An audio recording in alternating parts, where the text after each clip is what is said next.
Blizzard recently did a developer update live stream on Diablo 4, which took around an hour and 20 minutes. So I'm gonna cut it up, serve it up, and you're gonna eat it up in under 4 minutes. This is going to be a video that you're going to want to watch all the way through to learn about the beta incentives and rewards. For all of you Diablo art fanatics, the Inaria statue is on the gear store and it ships right away with no delay. $1,100? I personally would love one of these. Maybe I can put it on my OnlyFans wish list. But until that happens, I'll just have to stick with my $3 Diablo 2 magnets from Etsy. Early access beta for players who pre-ordered the game starts March 17th and goes through the 19th. You can either pre-order now or during the launch to gain access. You'll have access to the Rogue, the Barbarian, and the Sorcerer. Open beta starts March 24th and goes through the 26th, so if you're still not sure if you want to purchase the game, I'd urge you to take part in the open beta testing during this time. In the open beta, you'll have access to the Druid and the Necromancer, as well as the Barbarian, Rogue, and the Sorcerer. If you end up playing in the early access, your progress will carry over to the open beta, but of course, beta progress won't carry over to the final game itself. Make sure all of you gamers log in and let's stress test the fuck out of those servers. We don't want to have a repeat of D3's launch 20 plus years ago.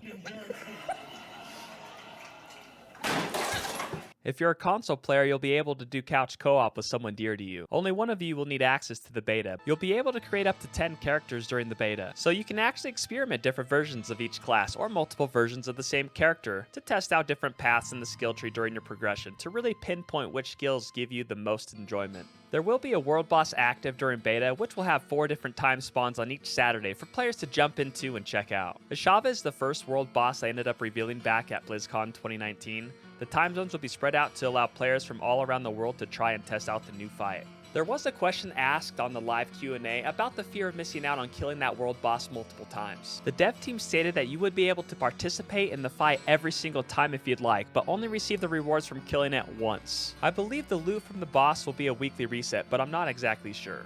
So basically, if you work all the damn time and aren't able to kill the world boss 20 times a week, you'll still be able to claim the same rewards compared to someone that is able to farm him on every spawn cycle. There's no incentive of killing Ashava multiple times unless you just enjoy the fight or want to help others. During the beta phase, it's recommended to be at least level 20 to 25. You'll be less effective during the world boss fight if you're under-leveled because Ashava's monster level will be 25. There will be new armor systems in Diablo 4.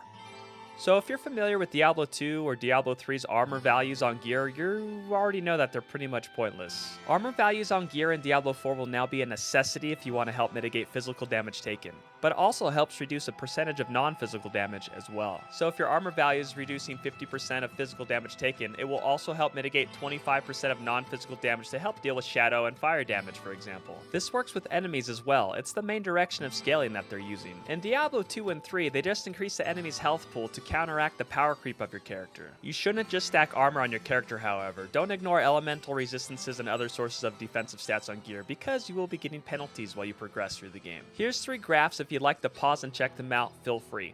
One of the graphs shows a player with 2,000 armor fighting against different enemy level monsters. So basically, a player with 2,000 armor will reduce 85% against enemy levels 1 to 17.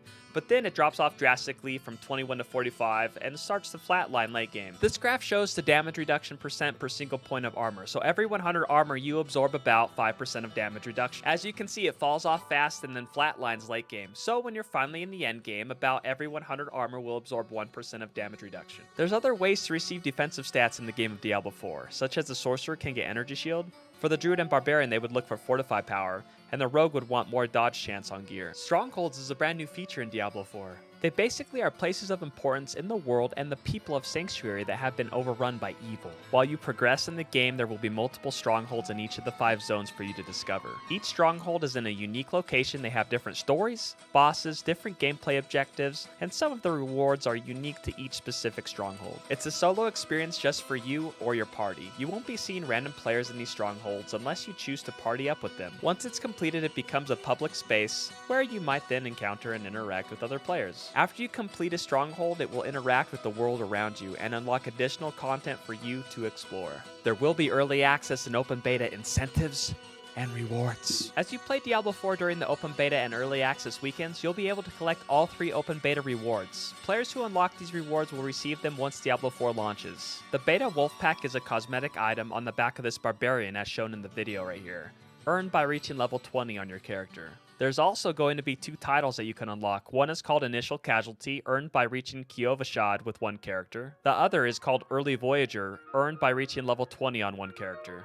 During the live Q&A, a lot of viewers wanted to know more about D4's endgame systems and progression. The dev team stated that more will be revealed after the open beta, and I can't wait. Alright guys, that's the Fresh D of the week. Thanks again for watching. Don't forget to hit the like and subscribe buttons, because if you do, your Wolfpack pup might turn into a Diablo 3 teddy bear from the secret pony level.